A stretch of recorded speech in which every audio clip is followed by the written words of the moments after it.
Chaque année, le 2 février est célébrée la Journée mondiale des zones humides dédiée à la commémoration de la signature de la Convention internationale sur les zones humides signée à Ramsar le 2 février 1971. En Guadeloupe, ces zones humides sont de deux sortes, la mangrove et la forêt marécageuse. D'une superficie de 2600 hectares, elles ont fait l'objet d'agressions des activités humaines, notamment historiquement pour des besoins de l'agriculture sucrière, agricole et de l'élevage.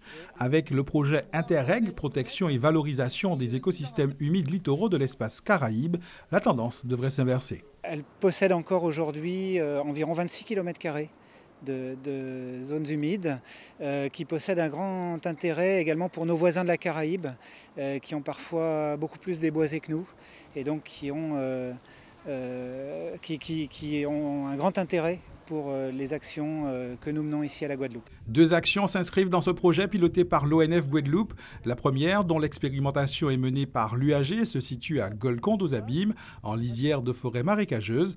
Des plantations expérimentales de mangle-médaille ont été réalisées sur 3 hectares de prairies inondables qui servent de bassin de décantation naturelle, limitant l'envasement des écomarins côtiers. Maintenant qu'on a aménagé les littoraux, on a généralement canalisé les écoulements, ce qui fait que l'eau, au lieu de transiter par ces formations inondables, arrive directement à la mer, donc avec tous les polluants, toutes les charges sédimentaires.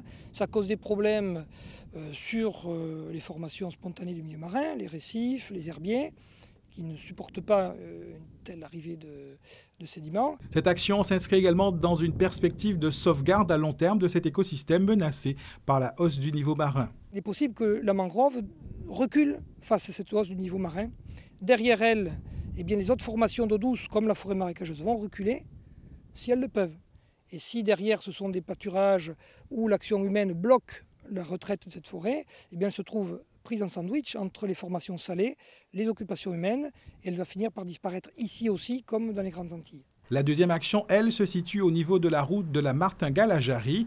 Elle a débuté en 2006 et il a fallu 3 bonnes années aux agents de l'ONF et ceux de la municipalité pour débarrasser le coin des ordures ménagères et des déchets industriels.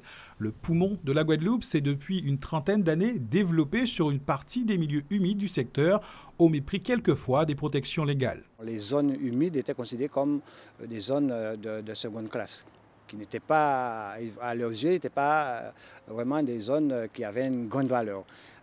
Et Jarry s'est développé un peu dans ce sens, dans l'usage commun, c'est-à-dire tous ceux qui viennent sur Jarry, s'installaient sur Jarry, achetaient des parcelles ou constructibles, notamment poussaient et faisaient des extensions de leur activité sur la zone humide. Aujourd'hui, la population a véritablement pris conscience de l'importance de ces zones humides et s'engage à les préserver.